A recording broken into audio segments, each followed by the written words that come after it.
repairs, and we don't expect to have it before Wednesday.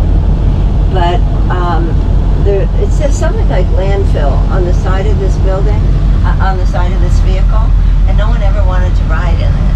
And so we would say we were just grateful it didn't say Department of Corrections.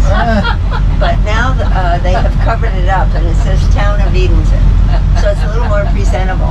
But just know these seats are far more comfortable than the plank seats on our new trolley. Yeah. The only thing we're missing is a sound system. So for me, it's a little harder to project my voice. Yeah. This is Chris, our trusty driver, and Chris grew up here. So we will not get lost. Yeah. Good. And you didn't grow up here? No. I grew up in the northwest corner of New Jersey, in a very rural area. The statistic was more horses than people. And then after college, I went to Albany, New York for my first job. And that's where I met my husband. And he was transferred to New York City. So we lived for 29 years, 7 miles from New York City, on the Long Island side. And at the time, we thought it was the most wonderful place in the world, not far from Jones Beach in New York City. But having moved here, we wish we had raised our kids here. We just love the values of the people who grew up here. It's a different breed of cat that lives where I live. Yeah. And the first week we lived here, I go up Broad Street driving with my horn. That doesn't fly here. We don't drive with our horns here. Nope. Yeah, so I've learned a little bit from the local folks. It's down home. Yeah. It is down home. And, another example, if you were approaching me on a sidewalk in New York, I wouldn't look at you.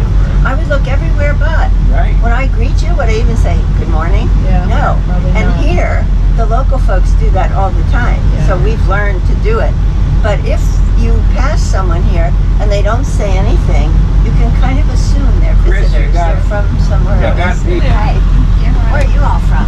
Florida. Oh my goodness. My name is Barbara and I'll be your guide, and this is Chris, our trusty driver. We're going to spend the better part of an hour threading our way through the historic district. This town is very much known for its history and architecture, and I think we're finished the tour. You'll agree with us. We're like a living museum of history and architecture with a sprinkling of hospitality thrown in. We know that Native American tribes occupied this region up to 8,000 years before we became a little town. Settlers started to trickle down mostly from Virginia. By 1712, we had enough folks living here to form the first little town. It was known as Y-E, Town on Queen Anne's Creek. And we are so grateful they changed the name to Edenton in 1722. That was the year we were incorporated. And we were named for Charles Eden, who was the royal governor who lived and died in this town. We were also the first provincial capital of North Carolina until they moved it deeper into the south, down to New Bern in 1743. Eventually it ended up in Raleigh in 1792. Now from our earliest years, we were a very prosperous port. This was all known as Port Roanoke. We did a lot of trading with the West Indies and the other colonies and with England. And we always had the latest fashions and furniture here, and many different languages were being spoken. That continued until the 1820s, when they widened and deepened the dismal swamp canal at the Virginia border. And the ocean-going ships that used to come into our harbor diverted. They went up through Elizabeth City and Norfolk, Virginia, and we never regained our prominence as a port. So from the 1820s until the 1880s, we were a quiet backwater community. Not a whole lot happened here compared to other areas. In 1881, the town voted in the railroad. That was a very good decision. Once the railroad arrived, some of our industries, like cotton, peanuts, and lumbering, started to grow, and more people came to work in those industries. Now today we have a population that hovers around 5,000, but 100 years ago it was also 5,000. So we have been a very stable area for a long time. We are primarily an agricultural region. We also build beautiful yachts here. We have a number of boat building companies that are headquartered here, and we have a big peanut processing plant. So there is employment for those who choose to work. At this corner, we're going to make a left turn. We're going back into the park to get as close as possible to Roanoke River Lighthouse number 3. It was built in 1886, and it happens to be the last of the square-sided screw pile lighthouses in North Carolina. Today it is owned by the state. It is furnished to look as though the lighthouse keepers are living there, and I have to deliver a little bad news. There are no tours today of any of our buildings. The state is shut tight on Sunday and Monday, and so if you're here tomorrow, I'll show you on the tour where you can buy site-guided tour tickets. Ahead of us on the right is our brand new restaurant. It's called the Herringbone, and it's open 7 days a week for lunch and dinner. This is a restaurant with a real chef. They have waterfront dining. This used to be an ice company that supplied ice for the herring fishing industry, and they have a lot of memorabilia inside. And then you'll see our beloved trolley number 1. It was retired and purchased by the owner of the restaurant, and now they dispense ice cream from one side and beer from the other. It was after the Civil War, back in the 1860s, that our federal government started to build these sturdy lighthouses. They had a facility in Baltimore, Maryland. They were all made in kit form. They were prefabs, like the old Sears houses. In our case, they brought Roanoke River Lighthouse 1, 2, and 3 to our shore as needed. They were taken as needed 8 miles in that direction to the mouth of the Roanoke River, very close to the town of Plymouth. The first lighthouse was installed in 1866. It functioned well until it burned completely in 1885. Right away, they brought in the second lighthouse. In the first winter of 1886, the lighthouse was struck by ice floes and slid right into the Albemarle Sound. You're looking at the survivor of 3, only because they originally put what they called an ice catcher around it. In 1955, the federal government said, we now have electronic beacons. Get these lighthouses out of our waterways. They even called them hazards. This one was acquired by a local man named Emmett Wiggins. Emmett was a marine salvager, and he owned a barge. In 1955, with a few co-workers, they took that barge 8 miles over to the lighthouse. When they got over there, they intentionally severed the pilings. They sunk the barge under, and when they pumped it out, they had the lighthouse sitting on the deck. They brought it very carefully back here, and they dragged it on shore about a half mile behind our vehicle. And it was rented to a family with children for 5 years. At the end of that time, Emmett Wiggins decided he would live in the lighthouse down there. He lived there for 35 years until his death in 1995. Upon his death, his son put this lighthouse on the market for just under $1 million. Edenton was very disappointed. We didn't have that kind of extra money. But the movers and shakers in this town said, don't talk about it, don't write about it, don't show it, and the price will come down. In 2007, that price came down to $225,000. And our historical commission was gifted $300,000 by the General Assembly in Raleigh, which was enough to buy the lighthouse. They put it on a flatbed truck on a barge. They brought it down the waterway. They built a sturdy ramp, and they drove that lighthouse across the park over to this side. On that day, we had hundreds of people here with their lawn chairs. We had TV trucks from Raleigh.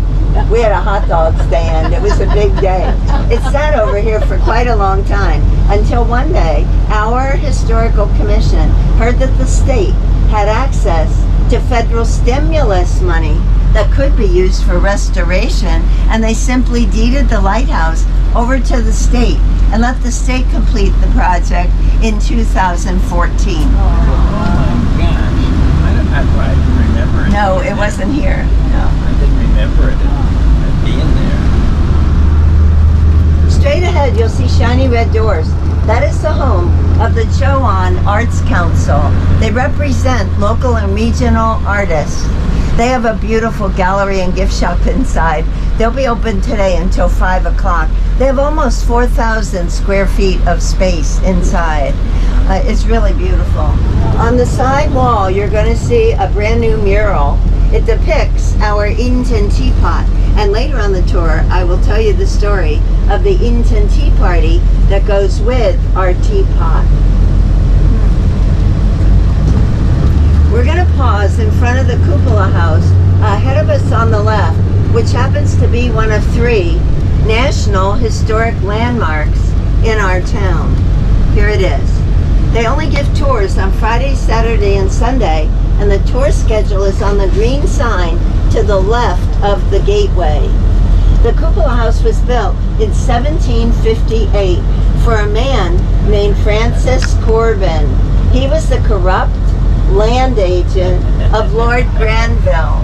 Now, Lord Granville was one of those 8 lords proprietors who had been given vast tracts of land here by the Crown in England. And Francis very much mismanaged business affairs from a land grant office inside that building. After conducting business for almost a year, he was fired for taking funds unjustly from clients.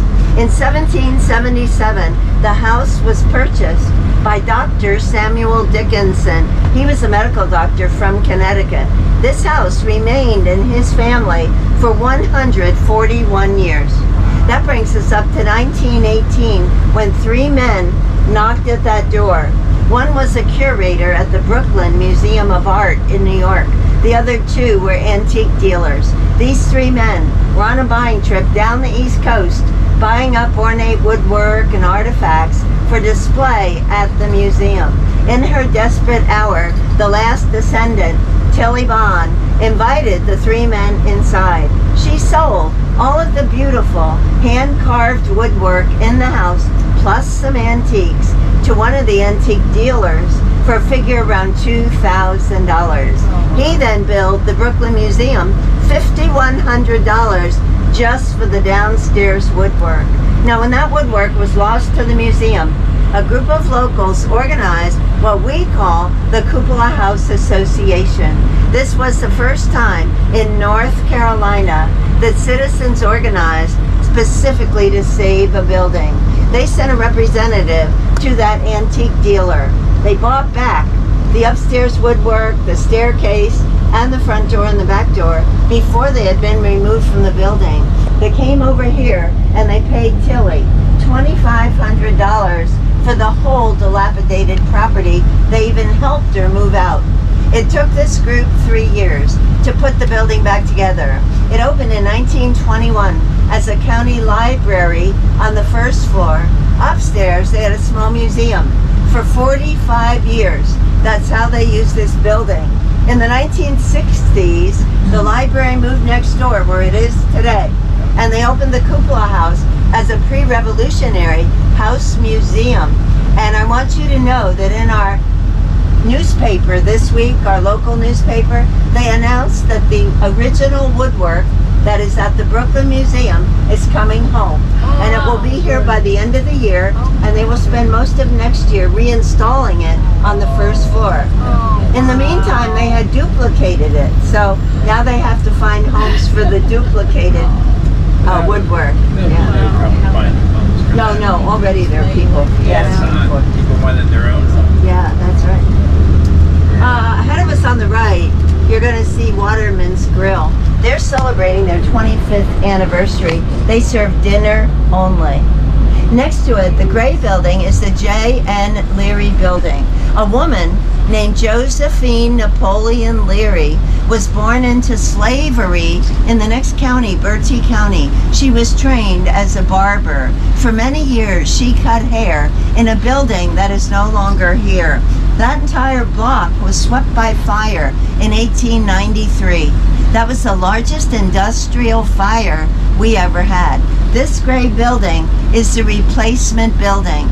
Josephine Napoleon Leary decided to become a landlord. This is her building, and we consider her one of the first African American business women in our town. That building today houses our local newspaper, the Chowan Herald, which comes out every Saturday. Now ahead of us on the right, you're going to see a brand new restaurant. It's called Downtown Roots. They serve lunch only, and the food is excellent. Ahead of us on the left, you'll see our little town hall. It was built in 1911 as the second Bank of Edenton. Notice the big Corinthian columns on the front of such a tiny building. Back then, banks wanted to look substantial. Now, we are part of the National Trust Main Street program. We have a Main Street director, and we've had graduate students from the State University designing apartments for the spaces above our stores. They're trying to create a downtown community, and right now we have about 35 lovely apartments. Now ahead of us on the right, you'll see our brand new mural that is so new, the paint is almost dry.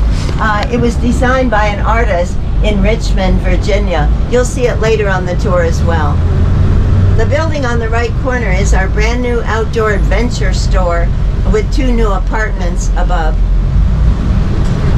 Next to it is Blunt's Pharmacy. They have hand-dipped ice cream and freshly squeezed lemonade. Yes. And on the left, we're approaching a brand new boutique. It's only been open a short time and it gets all kinds of raves. On the right, you'll see Governor's Pub. They're serving lunch and dinner today. Now, they're not open today, but if you're here tomorrow, ahead of us on the right, you'll see a striped awning. That is Bistro 309. That is a restaurant with a chef, and they are serving lunch and dinner Tuesday through Saturday. On the left is the Edenton Coffee House. That is a gathering place for a lot of folks, and they provide a light lunch. Now ahead of us on the left, very soon you'll begin to see the Taylor Movie Theater. It was built in 1925 as an opera house. In the 1980s, it was divided so we could show 2 movies at the same time. Sadly, in 2017, the movie business closed after major water damage from one of our storms. 65 of our local residents pooled their money. They bought the building, which is equal to 3 storefronts. They renovated the 2 theaters. They found a couple who was married in the movie theater. That's how much they love it. And they've come back to run the movie business. They show up-to-date movies, but the big news is the ladies' room now has 2 stalls and 2 sinks. Oh, wow. And a new restaurant is going to the right side of the movie theater. Was this Belk's? Yes, it was. It was. Next to it, not here, but the Next one down. Yeah, yeah. And then it was Peebles department store. Yes. And I forget after that. Lost track. Well, don't worry about it. Just remember Belk's. That's going to be a brewery. It was purchased recently by a couple. They're going to live upstairs and have a brewery downstairs.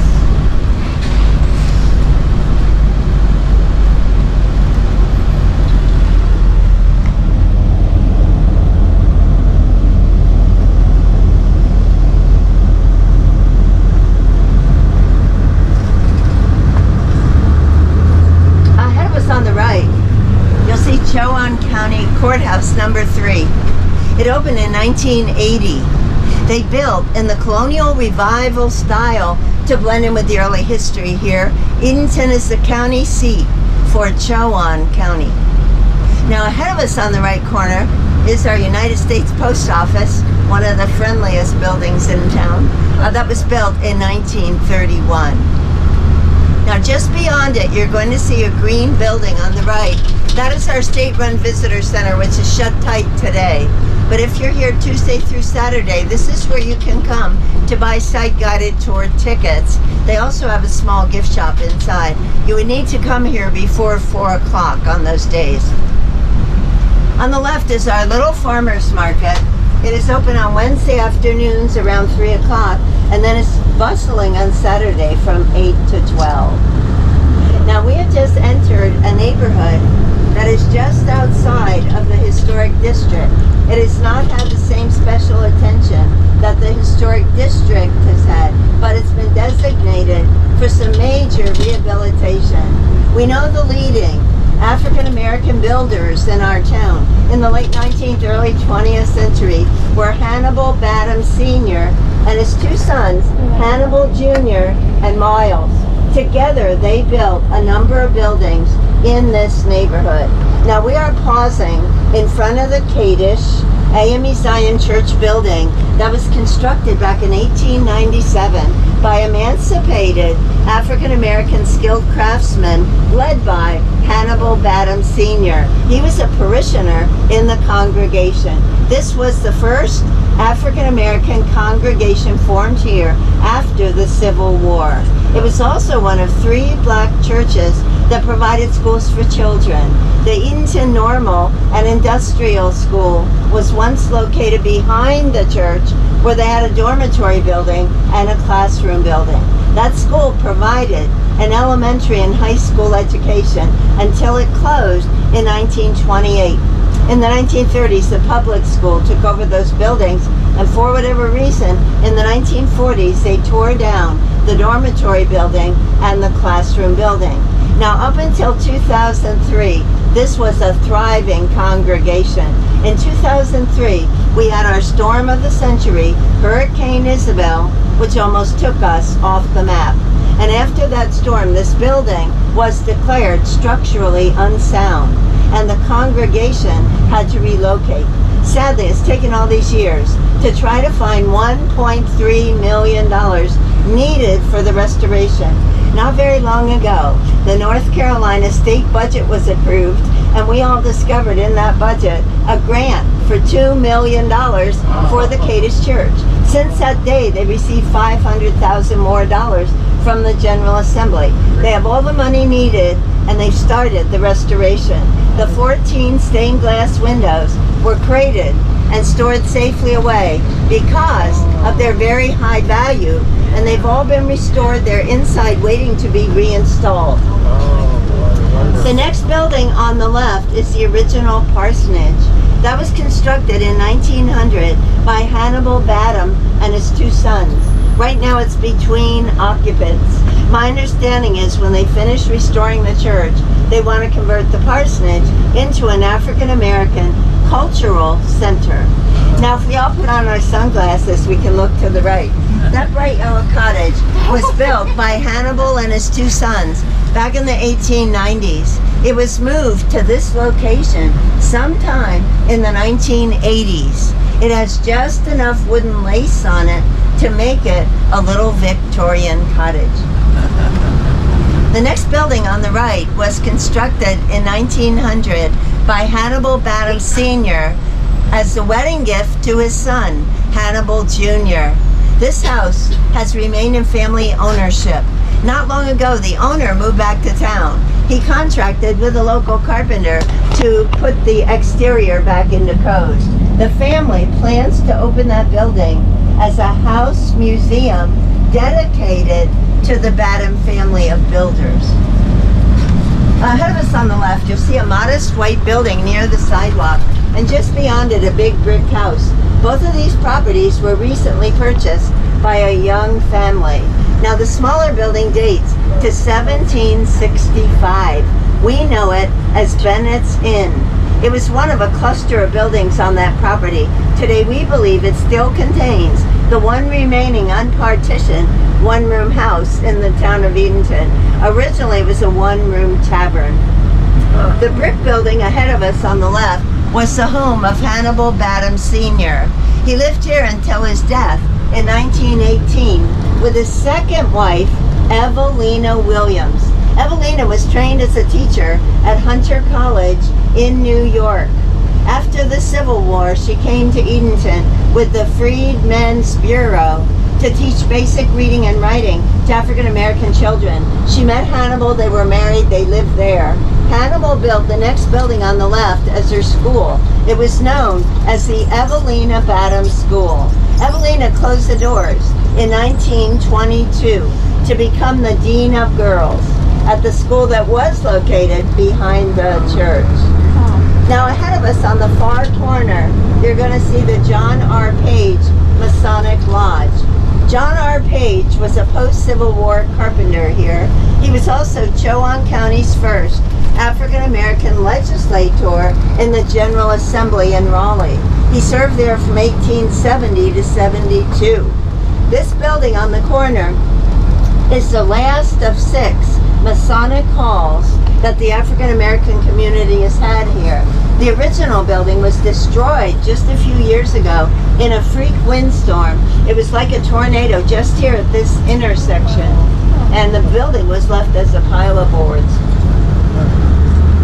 On the right is a little cemetery owned and maintained by the Edenton United Methodist Church. They no longer use it. The little crosses that you see represent graves that have been moved to the public cemetery. The 8 remaining graves are still here because they cannot find descendants to give permission to move those graves to the public cemetery. At the next corner, we're going to make a right turn onto Church Street. You know what we're going to see on Church Street. The other day somebody said supermarkets. We're all cheering for us, another supermarket. Yes, I know you want a supermarket. I like the 2-story decks where you can go on the top too. Like the 2-story decks. The first church will be on the left side. It houses a brand new Orthodox congregation. Today we call it St. George's. The left side of the building was added in 1902, and that was another school for African American children. The original sanctuary on the right hand side of the building was started in 1881 as a black mission church. You would have known it as St. John the Evangelist Episcopal Church. The brick building you see on the left was the Swain School.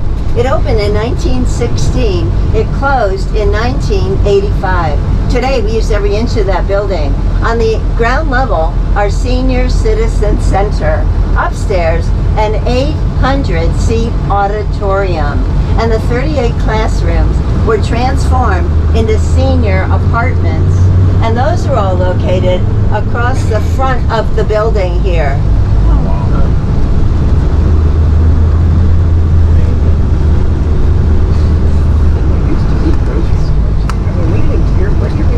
We had two. This, There were 2. okay. Because I remember buying groceries there. I didn't go to look at the city to grab groceries. One guy retired, so his closed, and then Food Line came in and monopolized the 2 locations. Yeah, we did. We weren't even here. No. Food Lion. On the right is a house museum owned by the state. It is called the James Iredell Home Site, and this building is closed right now for structural repair.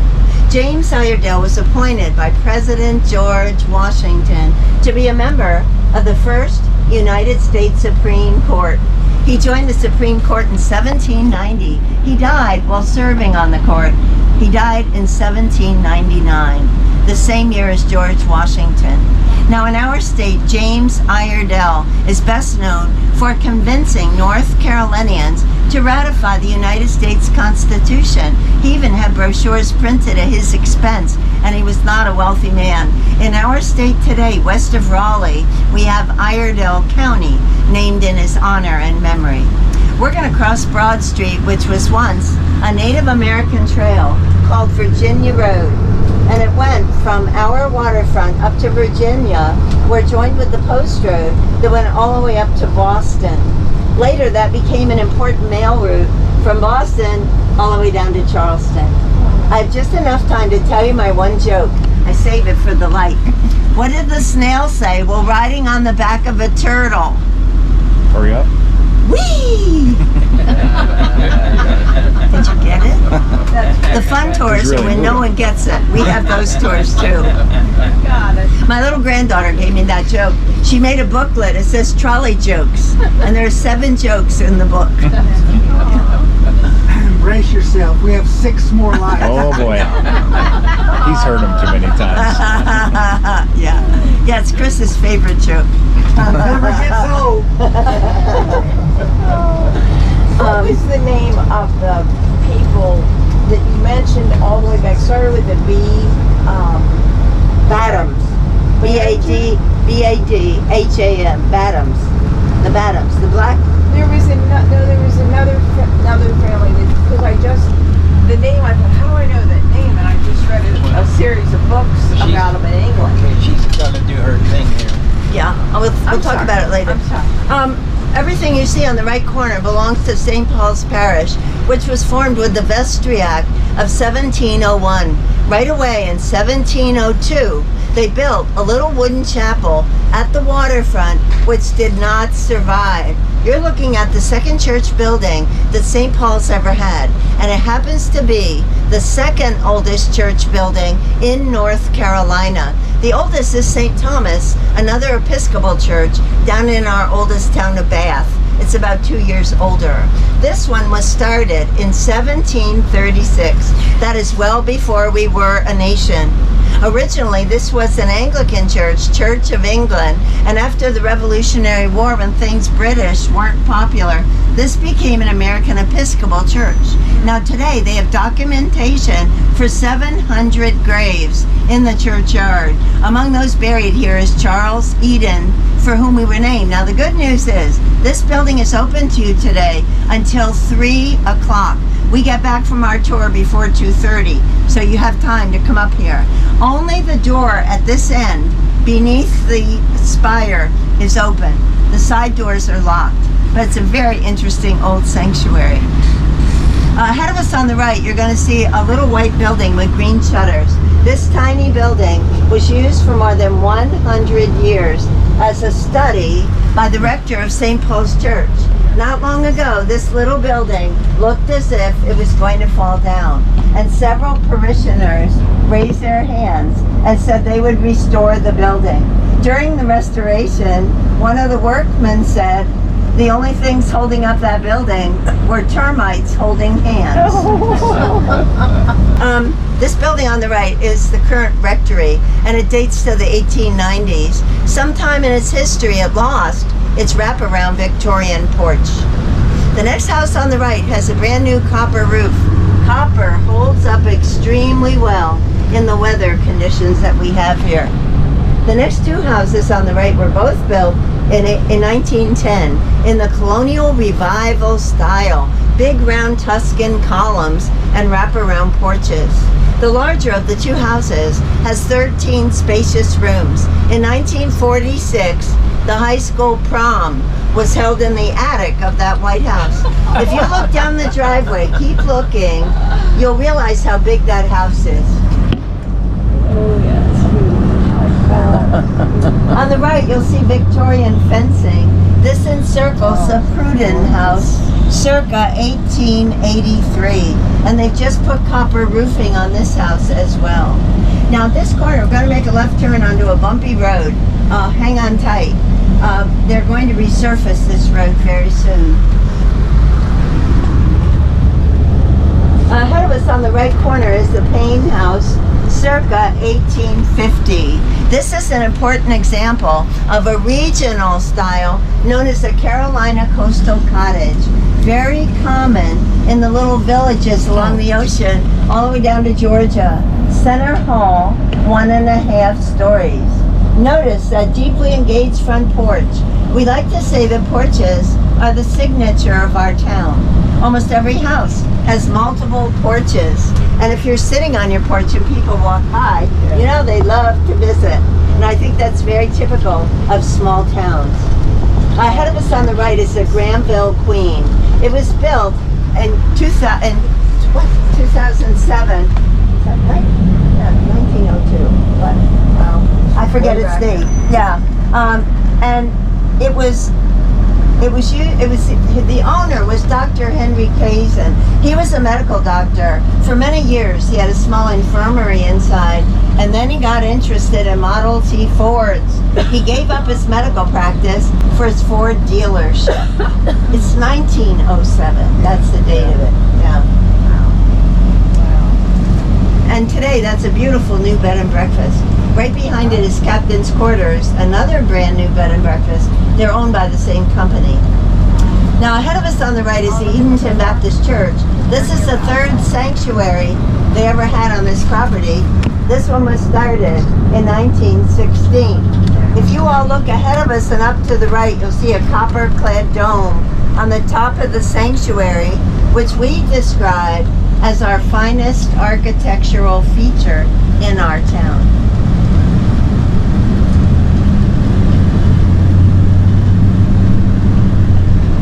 Ahead of us on the left, on the right, you're going to see the largest Queen Anne style home in the Albemarle region. It is called the Dixon Powell House. It dates to 1895. Here it is. Notice the original patterned slate on the corner pavilion of the porch. Ahead of us on the right corner is the Ice House from 1840. There used to be a pack house nearby for the fishing industry. Since we no longer have the big fishing industry, this has been converted into a lovely long-term rental with a water view. We're turning onto King Street, which is the oldest street in our town. You're going to see a wide variety of architecture on this road. On the left is Wessington House. It was built between 1850 and 51. The design was chosen from an architectural plan book where it was described as a villa in the French style. On the right is Pembroke Hall, which was also built in 1850. Notice it has identical double-tier porches on both sides, the water side and this side. About a dozen years ago, this house was put on the market for $3.9 million, and there were no takers. Several years went by, and one of our local residents discovered this went into bankruptcy and foreclosure, could be had through a bank for $600,000. He then went knocking on the doors of his friends in town. This group formed a partnership. They raised just under $1 million, which was enough to buy the property. With the extra money, they brought in the plasterers, the carpenters, and the bricklayers. They put this back in mint condition. They were then granted temporary club designation by our Board of Adjustment, which allowed them to have weddings, parties, and meetings here temporarily to raise money for the upkeep of the property until the day it was sold. The goal of this group was always to find the right buyer with the wherewithal to maintain this historic property. So after having weddings, parties, and meetings here, I can report to you, this is now reverted back to residential. They found that new owner who's taking perfect care of that lovely property. On the left, the most well-developed Victorian gardens in our town. They belong to Beverly Hall, which was built in 1810 as a private home and a private bank. The original step-in vault from the bank is still a part of the corner room on the left. It's like a room within a room. And then you'll see their very well-behaved dogs on the porch. All the houses on this block are privately owned.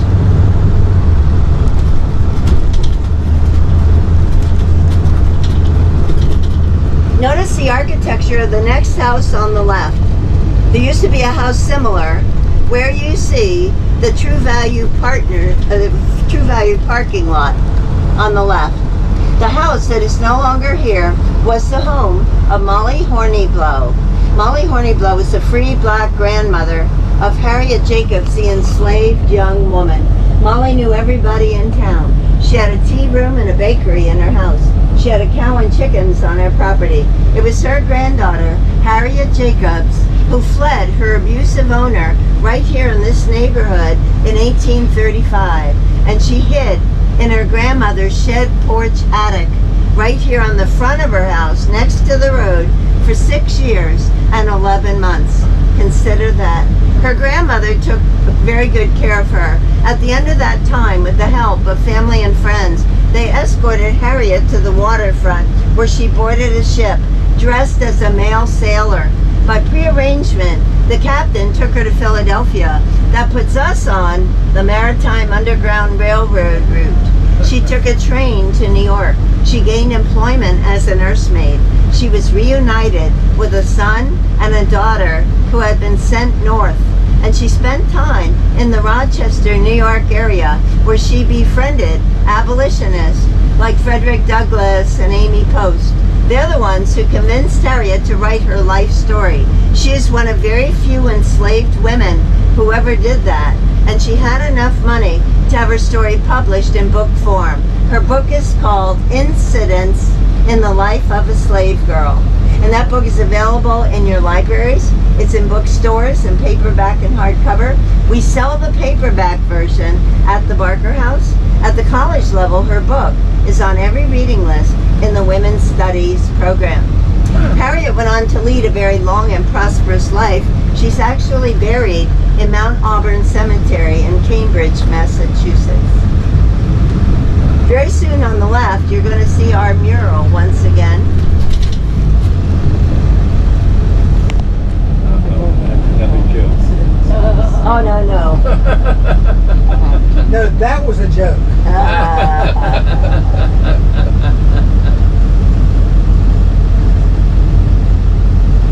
Wasn't there a signer of the Declaration of Independence? I'll point that out a little while. But that, I didn't know if you were even going to get there or not. We will. If we don't stall out again, we'll get there. Okay, I just was wondering. Yeah. This is an old place. Sure is. That's why we loved it so much. We're entering a neighborhood that was once full of little individual buildings that were occupied by physicians and attorneys. The little white building you see on the left was the Leary Law Office from 1882. Next to it, the Hinton Hotel, built in 1926. Most recently, it was our county office building. Now they have grand plans for it to be transformed into a 4-star hotel. Oh my. We're going to pause here at the top of the courthouse green so I can tell you the story of the Edenton Tea Party that took place 10 months after the Boston Tea Party. I want to begin by showing you this picture of the Edenton Teapot. It weighs 135 pounds, and it marks the spot where we believe the Edenton Tea Party took place, October 25th, 1774. And right now we're in the middle of a one-year celebration of the 250th anniversary of the Edenton Tea Party. And now I want to show you where this teapot is. On the side of the courthouse green, you should see like a gray car parked here. You see the gray car? Yes. About one car length behind it, you should see a cream-colored rectangle at the top of the wrought iron fence. That is signage. Our teapot is on the left side of it. It's about 3 feet off the ground. Yeah. From here, that teapot looks as if it's touching the cream-colored rectangle. Chris, I'm going to hand out the fans. Today, you will find this teapot on all of our town trucks. It is a part of our town seal.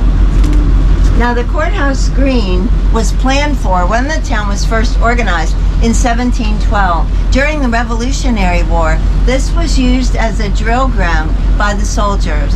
Today, we have many special events on the green, everything from yoga classes to wedding receptions. Now, on the left side of us, you'll see the Chowan County Courthouse, built in 1767.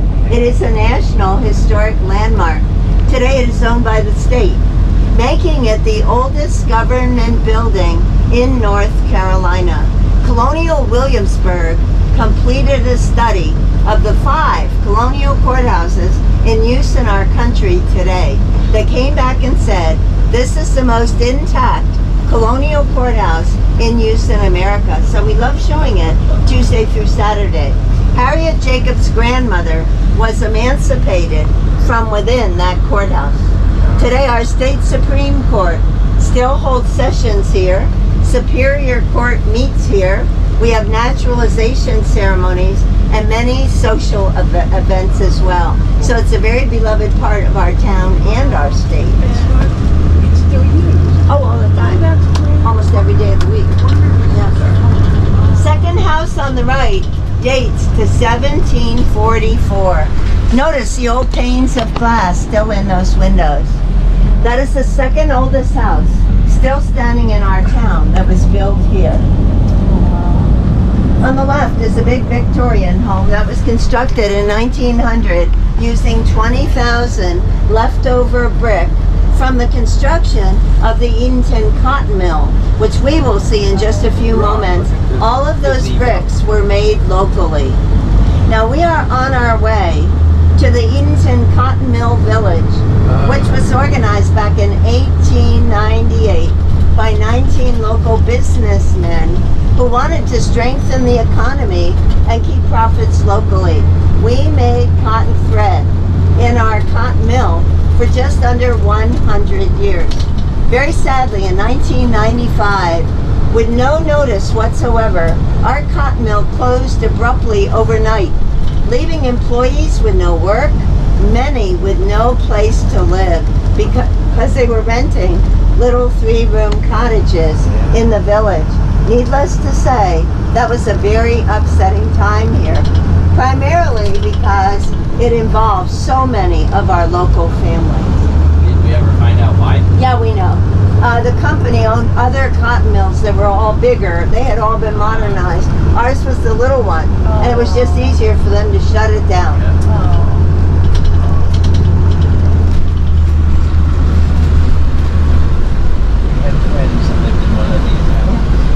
The next house on the right was the engineer's house.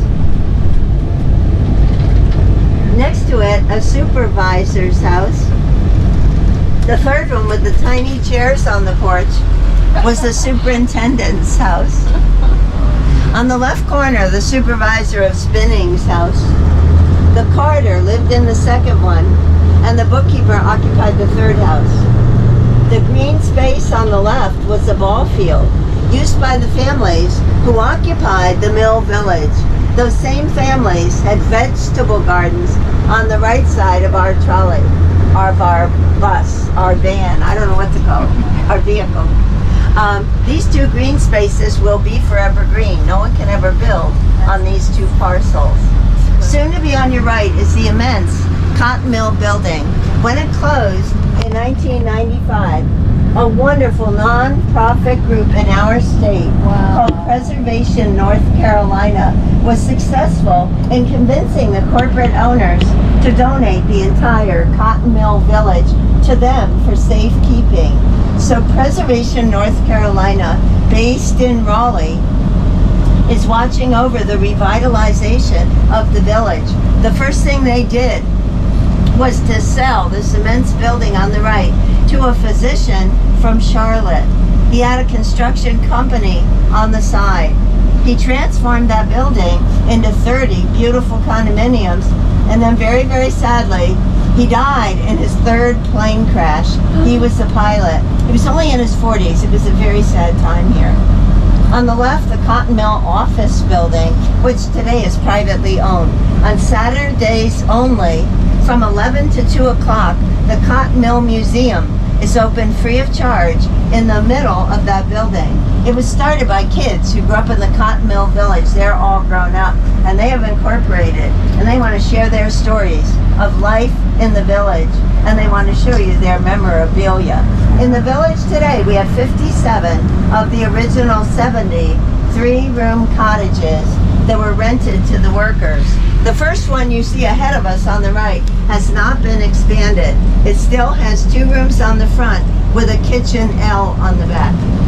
Now the second one, the green one, has been doubled in size out the back.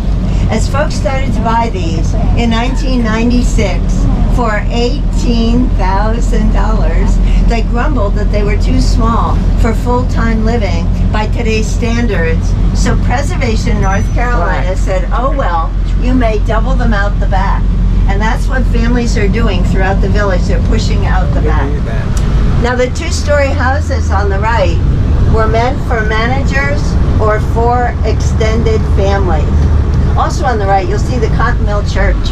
That was constructed in 1916 on land that was donated by the owners of the cotton mill. And every year those owners gave $400 towards the upkeep of the church. The second cottage on the left, the yellow one, was a duplex. It has 2 front doors. 2 unrelated workers each had their own room on the front. They shared the kitchen on the back. Indoor plumbing arrived in 1918. Electricity came in 1937. When televisions came into being, there were only 4 in the whole village, and the owners worked out a schedule so that the little kids could come in after school and see the little kid shows. I cannot stress enough what a tight-knit group of people lived here. Now today, folks can choose from a short list of historic colors. Originally, all the cottages were gray. At this corner, if you look down the road to the right, you're going to see a 5-story brick building. That was the old Edenton peanut processing plant. It closed in the 1950s. When the laws changed, it was no longer profitable to keep it open. Today, that is beautiful, renovated office space above a big fitness center. We're going to pause by the third house on the left, which was discovered to be the oldest house in North Carolina. One of our friends bought it in 2012. He simply wanted to make it into a little rental. Here it is. When his carpenter got inside, he was seeing handmade nails and old beams and old techniques he never met before.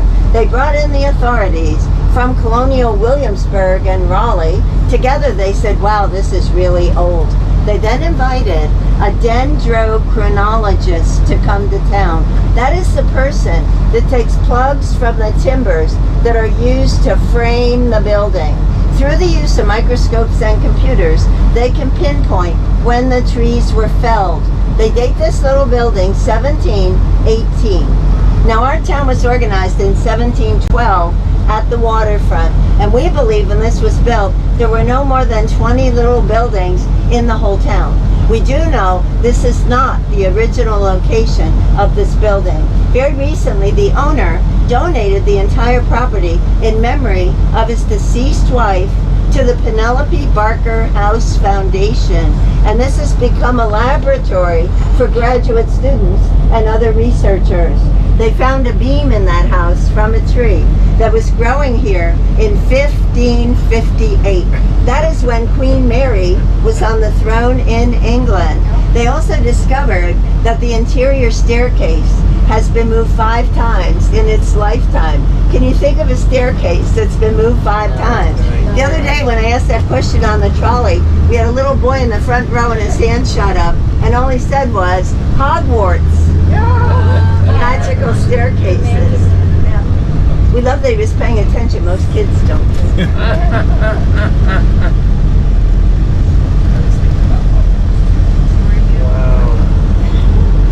The third house on the left sits back from the road. This was the first public school here in Edenton. It dates to 1851. If we were to go through the front door today, the original double-leaf doors from the school are still hanging inside. Now, you heard me mention that our town was first organized at the waterfront. We're going to zip down there now. On the left side, you're going to see a body of water called Queen Anne's Creek. Somewhere around the edge is where we believe our town was first organized. Ahead of us on the far left corner, you're going to see a gray house. This was the passenger depot for the Suffolk and Carolina Railroad. It was built at the waterfront in 1902 and moved to this corner between 1910 and 1920, and recently it was sold to a railroad buff from the state of Washington.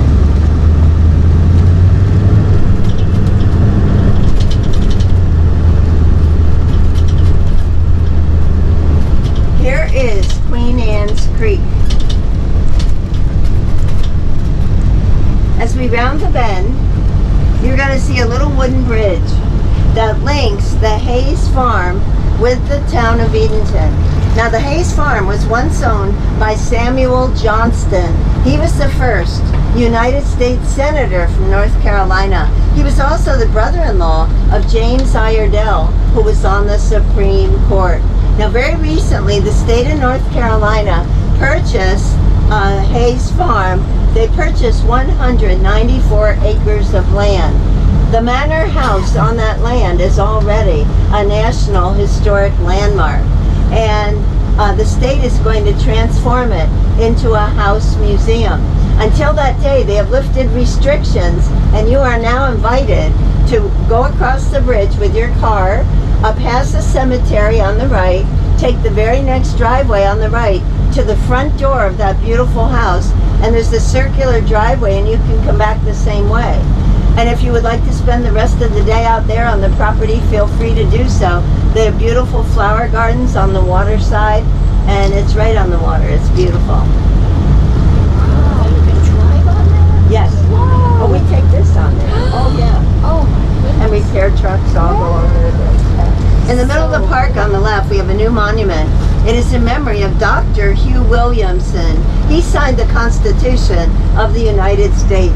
He lived right here in Edenton. He was also Surgeon General to the troops during the Revolutionary War.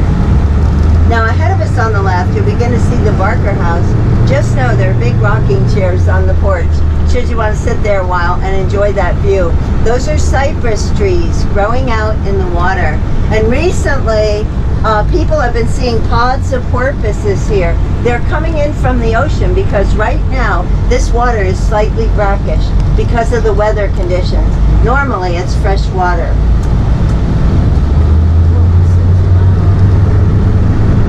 On the right is the best view you will have of our historic courthouse. That is Georgian architecture. It gets every rave for its perfect proportions. The monument that you see on the right side of our trolley was placed here in 1932 by Congress of the United States. It is in memory of Joseph Hughes. He signed the Declaration of Independence. He lived right here in Edenton. He was also a good friend of John Paul Jones and was very instrumental in bringing John Paul Jones to the Navy. The next house on the right is called the Homestead, 1773. I missed This was the townhouse of Josiah Collins. He was the patriarch of Somerset Place Plantation. The 8th generation of his family lives here today.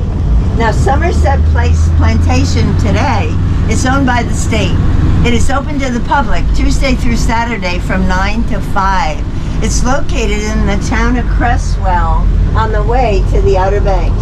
And it's on Lake Phelps. It's a beautiful location. We send hundreds of people over there. The state does a wonderful job of interpreting slavery as it occurred on that immense plantation. Well, we've covered about 300 years of history. I'm exaggerating badly, but we loved having you. And if we can answer any questions, we'll be happy to try. If we can guide you anywhere, let us know. And now we get to watch Chris park this lovely vehicle. Yeah.